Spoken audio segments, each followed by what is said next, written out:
Pertanyaan semua investor retail di Indonesia, sebenarnya bandar saham itu ada nggak sih? Dan kalau ada pun, siapa sih sebenarnya bandar-bandar saham ini?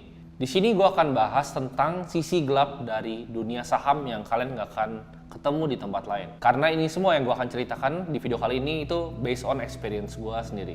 Sebenarnya ini gue jujur, gue lumayan bertanya-tanya sama diri gue kenapa gue bikin video ini, dan akhirnya gue sampai ke konklusi bahwa retail di Indonesia harus tahu tentang kebenaran yang ada di pasar modal Indonesia. Jadi gue sebenarnya sedikit lumayan takut ya dalam bikin video ini. Jadi mungkin sebelum kita bahas sisi gelap dunia saham, kita bahas dulu kenapa gue pribadi itu masuk ke dunia saham. Jadi kalian banyak yang udah tahu, gue mulai di saham itu di umur yang relatif muda ya, mungkin lebih muda dari sebagian besar orang. Gue sekarang umur 22 tahun dan gue udah sekitar 7 tahun di pasar modal. Jadi gue mulai itu tahun 2015, waktu gue masih di SMP, usia 15 tahun. Memang gue tahu gue sedikit sengklek ya di kepala, jadi gue memang mulai saham tuh awal. Kenapa? Karena ada yang tanya, oh ini dari orang tua lu ya bang, orang tua lu punya sekuritas ya? Enggak gitu ya, jadi orang tua gue nggak ada hubungannya.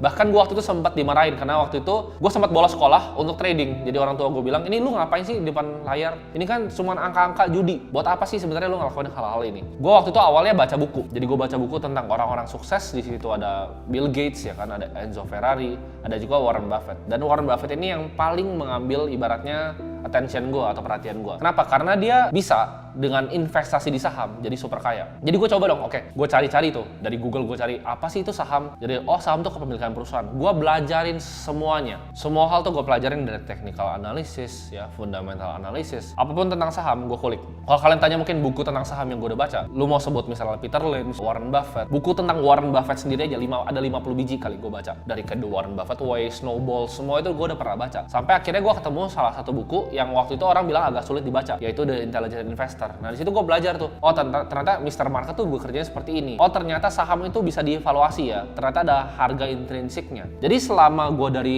2015, dari gue usia 15 tahun sampai gue 2020 ya, waktu sebelum COVID, gue tuh adalah investor fundamental garis keras. Bukannya gue nggak coba analisa secara teknikal dan lain-lain, gue coba ya analisa teknikal. Tapi yang paling stuck di gue adalah gue ngeliat saham itu adalah sebuah bisnis. Jadi itu kepercayaan yang gue punya sampai tahun 2020. Waktu itu gue awal mulai bikin konten di YouTube, gue mulai bikin konten juga di TikTok mengenai saham. Kalau kalian tahu, gue waktu itu masih pakai baju kutang ya, ngajarin tentang price to earning ratio ya, price to book ratio. Seiring portfolio gue mulai besar dan gue mulai punya ibaratnya followers, di situ gue banyak mulai ketemu beberapa orang yang di dalam pasar modal. Karena waktu itu gue ngelihat pasar modal tuh dari luar, mungkin kayak kalian. Jadi gue nggak pernah berinteraksi langsung dengan analis dari sekuritas, gue nggak pernah berinteraksi langsung sama bos-bosnya bahkan yang punya sekuritas, sama direktur-direktur aset management. Gue waktu itu nggak pernah ketemu. Tapi begitu gue ketemu ibaratnya naga-naga di pasar modal ini, jadi banyak persepsi gue justru yang berubah tentang pasar modal Indonesia. Contohnya sederhana, misalnya tentang analisa teknikal yang dulu gue percaya banget, kayak misalnya, oh gue akan selalu cari tuh kira-kira support resistance di mana, gue bisa buy on breakout di mana. Tapi gue lihatnya sekarang, technical tuh malah digunakan oleh yang disebut bandar ini untuk mengelabui retail. Maksudnya apa? Mereka jadi tahu retail tuh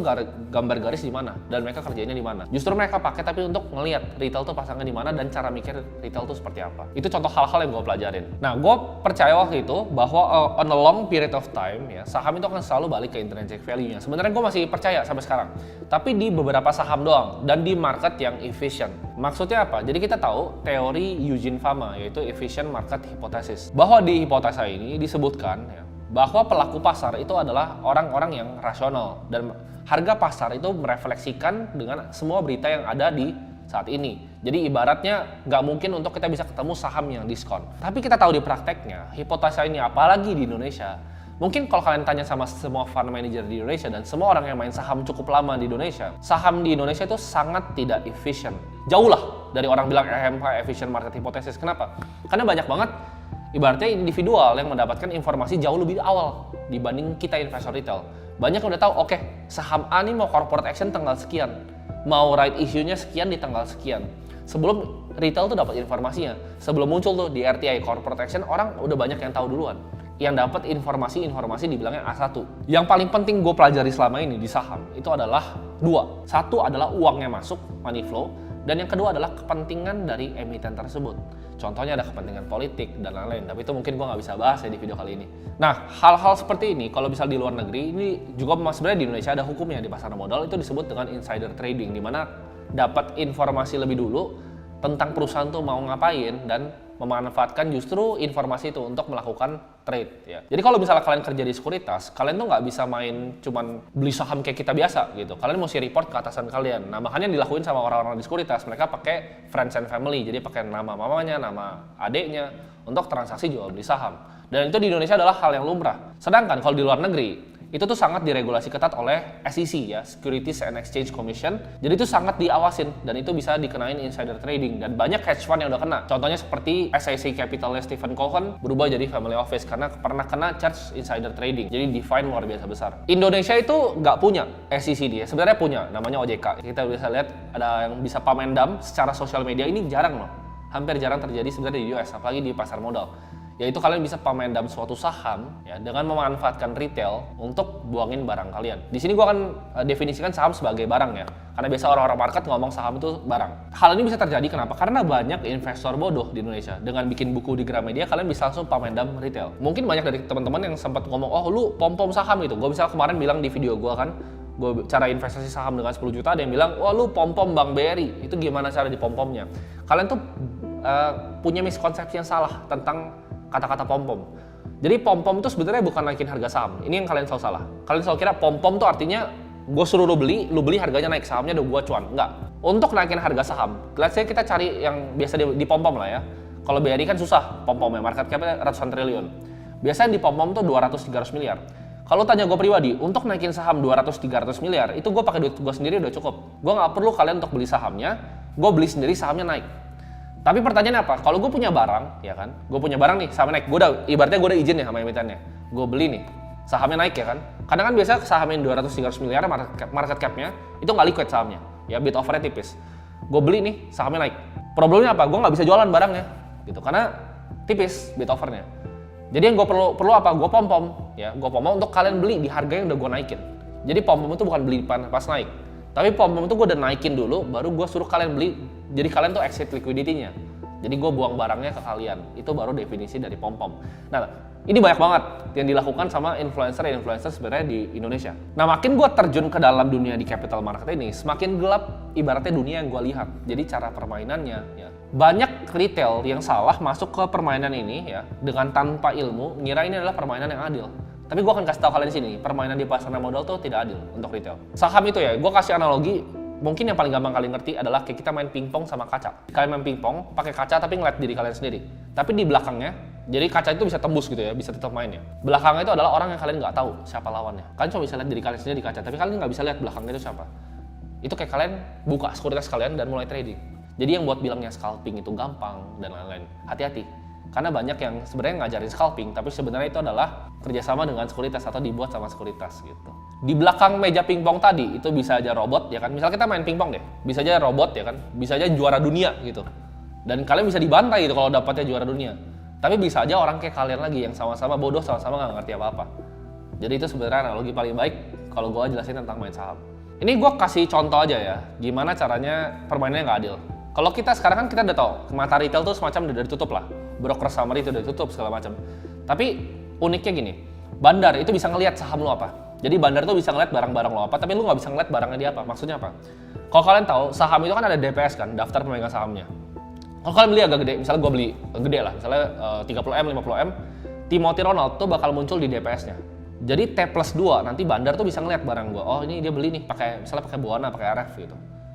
Jadi gue tuh bisa di tracking sama bandar. Nah, tapi kita nggak bisa ngelihat dia balik gitu. Jadi itu menurut gue permainannya nggak adil. Karena kita lihat saham itu sebenarnya adalah zero sum game. Banyak yang bilang misalnya contohnya saham itu sebenarnya kebutuhan kolektif. Tapi di sini gue bisa bilang secara jujur, ini gue nggak akan gue akan pernah ngomongin di publik. Tapi saham itu adalah zero sum game. Dimana kalau misalnya kalian untung di satu sisi, ada yang rugi. Ya, kayak tadi main pingpong, kalau ada yang menang, ada yang kalah. Jadi kalau di saham itu kan perangnya sama kan, kalian lihat order booknya itu.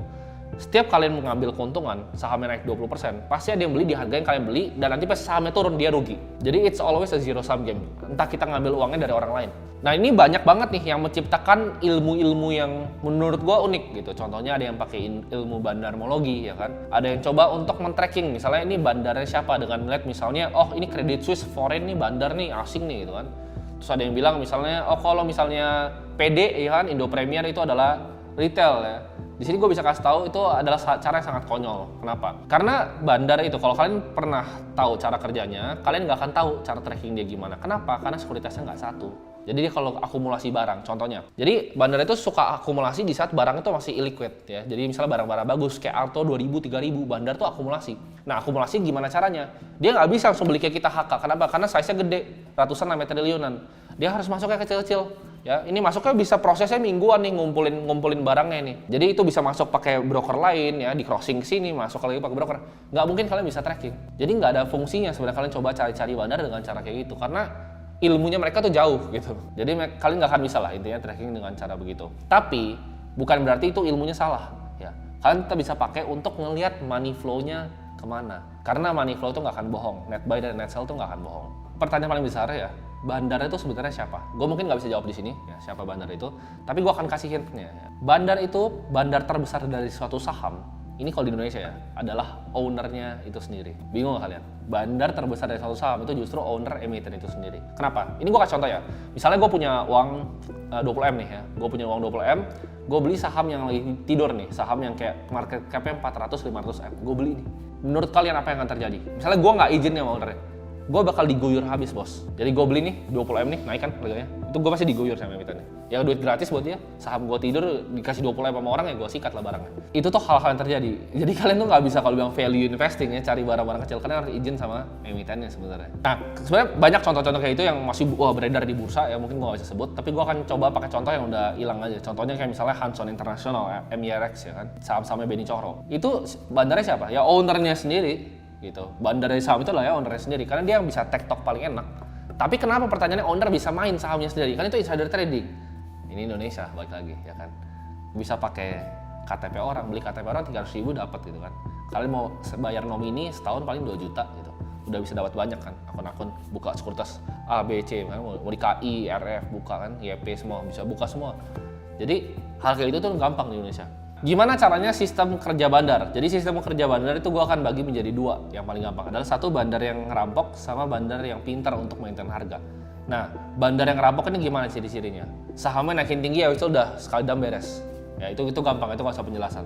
Yang kedua adalah gini, gue kasih contoh. Misalnya sahamnya dia beli di harga 700. Saham itu naik sampai 2.600. Itu dia dapat spread margin kan di situ. Pas dari harga 2.600 dia jualin tuh barangnya. Itu dapat marginnya. Sahamnya turun lagi misalnya ke 1000, let's say ke 1000 lah, sahamnya turun ke 1000. Biasanya kalau bandar yang pamendam udah dia selesai, gue udah cuan gede. Nah tapi bandar yang pintar yang maintain harganya, dia akan masuk di harga 1000, pakai spread harga yang tadi. Jadi udah cuannya dipakai untuk masukin ke sahamnya lagi. Nah tapi untuk naikin misalnya dari 1000 ke 3000, apakah dia butuh semua uangnya yang tadi dari 700 sampai 2600? Jawabannya enggak. Dia cukup beli sedikit-sedikit. Jadi dari 1000 sampai 1100, retail bakal ngikut ke 1300. 1300 dia masuk lagi.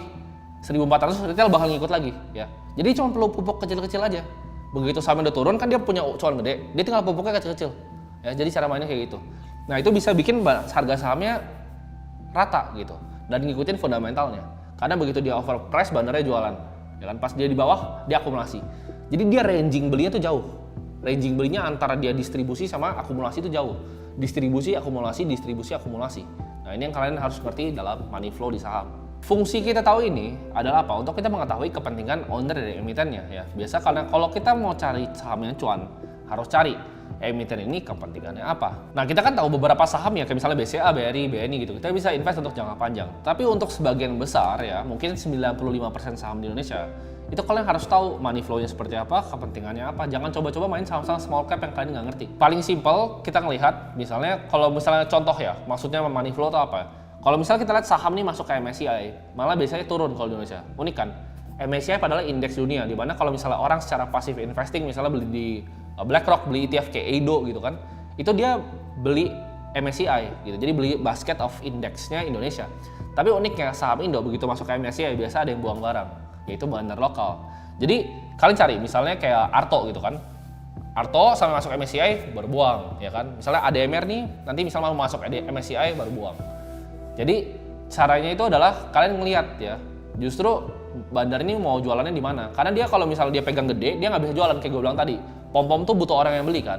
Kalau udah dapat kayak MSCI, udah diambil sama asing, itu enak buangnya. Nah jadi sebenarnya pertanyaannya di Indonesia itu ngalahin indeks apakah susah itu? Ya enggak. Kalau kalian punya namanya black edge-nya ya. Jadi kalian punya informasi yang orang lain nggak punya. Tapi sebenarnya layaknya semua negara berkembang, ini adalah hal yang justru sebenarnya biasa aja dan lumrah.